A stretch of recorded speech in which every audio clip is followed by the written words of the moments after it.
तो चलिए आज एक बहुत ही दिलचस्प विषय में गहराई से उतरते हैं। ये एक ऐसा सवाल है जो भारत की सबसे अहम संस्थाओं में से एक से जुड़ा हुआ है और अक्सर लोगों के मन में आता है। और ये सवाल है आरबीआई के बारे में। जी हाँ, भारतीय रिजर्व बैंक। जब भी इसके इतिहास की बात होती है ना, तो एक सवाल हमेशा सामने आता है। सवाल बड़ा सीधा सा है, क्या भारतीय रिजर्व बैंक को सच में डॉक्टर अंबेडकर ने बनाया था? देखिए, ये एक ऐसी बात है जिसे बहुत से लोग मानते हैं और इस पर यकीन भी करते हैं। तो फिर सच क्या है? क्या ये हकीकत है या सिर्फ एक कहानी? चलिए इसी की पड़ताल करते हैं। देखिए, इसका जवाब हाँ या ना में देना उतना आसान नहीं है। सच्चाई जो है ना, वो थोड़ी सी पेचीदा है। और यहीं से तो असली कहानी शुरू होती है। ये मत सोचिए कि जवाब मिल गया तो बात खत्म। नहीं, बल्कि असली मजा तो अब आने वाला है। इस पूरी कहानी की जड़ तक पहुंचने के लिए हमें थोड़ा सा पीछे चलना होगा इतिहास में, एक बहुत ही खास किताब की तरफ। हाँ, ये किताब the problem of the rupee, its origin and its solution, ये 1923 में आई थी। और ये सिर्फ कोई आम किताब नहीं थी। अरे नहीं, ये एक जबरदस्त एनालिसिस था, एक गहरा विश्लेषण जिसने भारत की करेंसी सिस्टम की सारी समस्याओं की जड़ पकड़ ली थी। डॉक्टर अंबेडकर ने इसमें जो अपनी आर्थिक समझ दिखाई, कमाल थी। और बस यहीं से ये बात समझ आती है कि एक ताकतवर आइडिया, एक मजबूत विचार कैसे पूरे के पूरे इतिहास को, बड़ी बड़ी संस्थाओं को एक नई शक्ल दे सकता है। अब जरा इस टाइमलाइन को देखिए। 1923 में किताब आती है।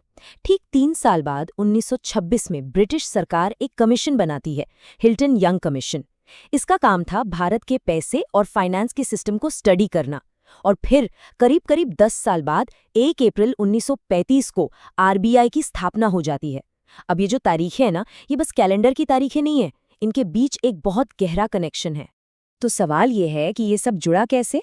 हुआ ये कि डॉक्टर अंबेडकर की किताब में जो एनालिसिस था, जो सॉल्यूशंस उन्होंने दिए थे, वो इतने ज़बरदस्त थे, इतने दमदार थे कि हिल्टन यंग कमीशन ने अपनी ज़्यादातर सिफारिशें उन्हीं विचारों पर आधारित की। और इसी कमीशन ने कहा कि भारत को एक सेंट्रल बैंक की सख्त ज़रूरत है। बस इसी सिफारिश के आधार पर वो कानून बना जिससे आरबीआई का जन्म हुआ। तो अब जब हम इन सारे टुकड़ों को एक साथ जोड़कर देखते हैं, तो डॉक्टर आम्बेडकर का असली रोल क्या था, उनकी असली विरासत क्या है, वो बिल्कुल साफ हो जाता है। इसको ऐसे समझिए, मान लीजिए आरबीआई एक बहुत बड़ी इमारत है, तो इस इमारत को बनाने का काम यानी कंस्ट्रक्शन वो तो ब्रिटिश सरकार ने किया, लेकिन उस इमारत की नींव किसने रखी, उसका नक्शा, उसका ब्लूप्रिंट किसने तैयार किया?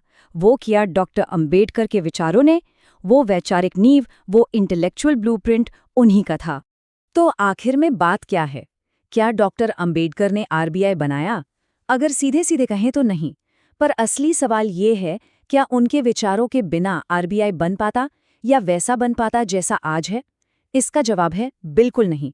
उन्होंने वो बुनियाद रखी थी जिसके बिना ये सब मुमकिन ही नहीं था। और ये पूरी कहानी हमें एक बहुत गहरे सवाल के साथ छोड़ जाती है। सोचिए जरा, सबसे मजबूत विरासत क्या होती है?